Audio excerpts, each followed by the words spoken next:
तो स्टूडेंट्स ये सवाल है हमारे पास कि a body drop from top of a tower falls through 40 metre during the last 2 second of its fall.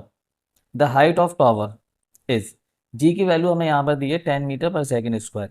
ये हमें ऑप्शन दिए हुए हैं ए बी सी डी। अब स्टूडेंट्स करना क्या है कि लास्ट 2 सेकेंड में जो बॉडी है वो 40 मीटर डिस्टेंस ट्रेवल कर लेगी। ठीक है, तो हम मान लेते हैं कि लास्ट 2 सेकेंड में यहाँ से ये बॉडी ने 40 मीटर डिस्टेंस ट्रेवल की। ठीक है स्टूडेंट्स, तो अब ये लास्ट 2 सेकेंड में और यहाँ टाइम हमें क्या लगा, टाइम इक्वल टू 2 सेकेंड यहाँ पर लगा। ठीक है, तो यहाँ पर हमारी वेलोसिटी क्या होगी इस जगह पर, तो उसके लिए हम फॉर्मूला यूज़ कर सकते हैं equation of motion. Second equation of motion हमारे पास क्या है कि h equal to u t plus 1/2 g t square. ठीक है, तो ये जो स्मॉल h हाइट हुई जो कि 40 मीटर है, इसको h1 कह देते हैं। ठीक है, क्या कहते हैं, h1। और ये जो ऊपर से यहाँ तक की जो हाइट हुई इसको हम कह देते हैं h2। अब ये जो टॉवर की हाइट है वो कैपिटल H मान लेते हैं, ये पूरी हाइट को हम मान लेते हैं कैपिटल H। ठीक, तो जो H कैपिटल H होगा वो h1 प्लस h2 हो जाएगा। हमारा मेन टारगेट क्या रहेगा कि हम h2 को फाइंड करें। तो अब हम क्या फाइंड कर रहे हैं वो देखिएगा। हम फाइंड कर रहे हैं कि जब बॉडी यहाँ पर आ चुकी होगी ड्रॉप होकर, तो यहाँ पर वेलोसिटी क्या होगी। तो h1 इक्वल टू हमने लगा the second equation of motion you t plus 1/2 g t square. तो h1 हमारा क्या है, 40 मीटर है। इनिशियल वेलोसिटी यहाँ वाली ली जाएगी, वो हमें पता नहीं है टाइम कितना लग रहा है, 2 सेकेंड प्लस 1/2। जी की वैल्यू हमें यहाँ पर 10 दी गई है और टाइम हमारा क्या है, 2 का स्क्वायर कर देंगे, यहाँ पर टी स्क्वायर है। इस 2 से ये एक 2 कैंसिल हो जाएगा। ठीक है, अब हमारे पास क्या बचेगा, 2u प्लस 10 2 20।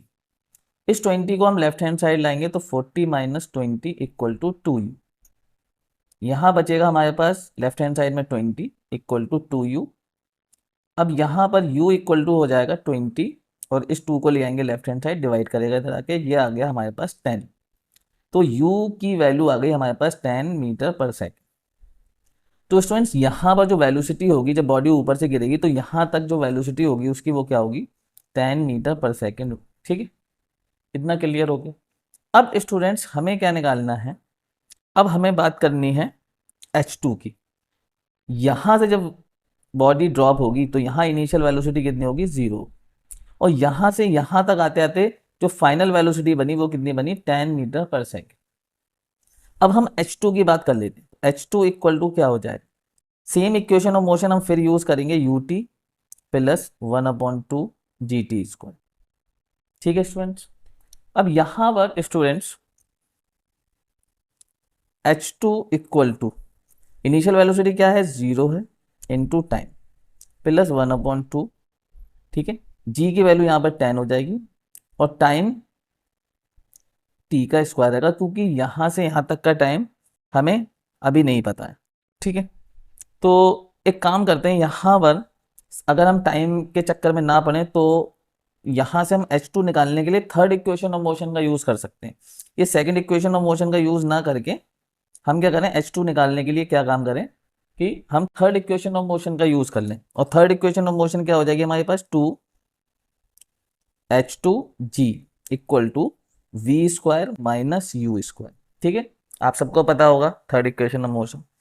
अब 2h2 हमें पता नहीं है, g की वैल्यू हमारी 10 है, फाइनल वेलोसिटी हमारे पास 10 है तो 10 का स्क्वायर, और इनिशियल वेलोसिटी यहाँ पर 0 है h2 के लिए, तो 0 का स्क्वायर। अब स्टूडेंट्स यहाँ पर क्या करना है कि हमें h2 फाइंड करना है। इधर 10 का स्क्वायर 100 हो जाएगा और ये 2 को और 10 को हम ले आएंगे राइट हैंड साइड, तो ये हो जाएगा 20। यहाँ 0 से ये 0 कैंसिल, 2 5 10। तो यहाँ पर आ गया हमारे पास 5 मीटर। तो h2 हमारे पास कितना आ गया, 5 मीटर आ गया। और कैपिटल H की वैल्यू जैसा कि मैंने कहा क्या होगी, वो h1 small h1 plus small h2 के इक्वल होगी। तो h और h1 हमारे पास 40 पहले से गिवन था और h2 हमने फाइंड कर लिया 5। तो हमारे पास टोटल टावर की जो हाइट हो गई वो आ गई 45 मीटर। ठीक है, तो यहाँ पर हम पहले क्या करेंगे, कि यहाँ की जो वेलोसिटी होगी वो फाइंड कर लेंगे हम, ठीक है, सेकंड इक्वेशन ऑफ मोशन का यूज करके।